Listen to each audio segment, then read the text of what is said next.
If you look at a carboxylic acid, it seems like a remarkably stable molecule. But if we want to transform it, to add, say, a halogen atom right next to that double-bonded oxygen, we run into a problem. The molecule just isn't very reactive at that specific spot. To fix this, we need a clever workaround involving a bit of phosphorus and a change of identity. This is the Hell-Volhard-Zelinsky reaction. Let's look at our starting material, a standard carboxylic acid. We're interested in the carbon right next to the carboxyl group, the alpha carbon. Under normal conditions, the hydrogens attached here are stubborn. They don't want to leave. But watch what happens when we introduce a small amount of red phosphorus and some bromine. The first step isn't actually about the alpha carbon at all. As you can see here, the phosphorus and bromine react first to create phosphorus tribromide. This reagent then attacks our carboxylic acid, swapping the OH group for a bromine atom.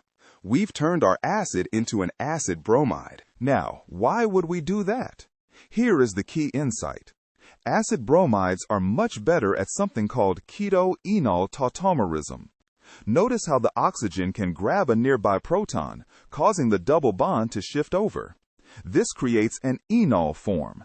In this temporary state, that alpha carbon we were eyeing earlier suddenly becomes rich with electrons. It's no longer stubborn. It's nucleophilic. It's ready to attack. Let's visualize the next step. As the enol double bond reaches out to grab a bromine molecule, a bromine atom attaches itself firmly to that alpha position. At this point, we have an acid bromide that is now alpha brominated. But remember, we started with a carboxylic acid, and that's usually what we want to end with. This is where the beauty of the mechanism shines.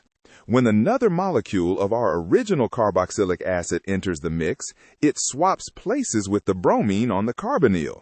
It takes the acid identity back, while the bromine we just used is recycled to start the process all over again on a new molecule.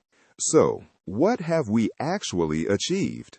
By temporarily transforming the molecule into a more reactive intermediate, we've successfully performed a surgical strike on a carbon atom that usually ignores us.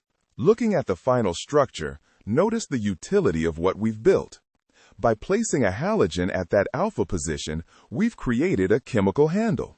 We can now swap that bromine for an amino group to make an amino acid, or an alcohol group to make an alpha hydroxy acid. The HVZ reaction is a perfect example of chemical strategy. Sometimes, to reach a difficult destination, you have to take a brief, calculated detour through a more volatile state. It's not just a reaction, it's a lesson in making the unreactive reactive.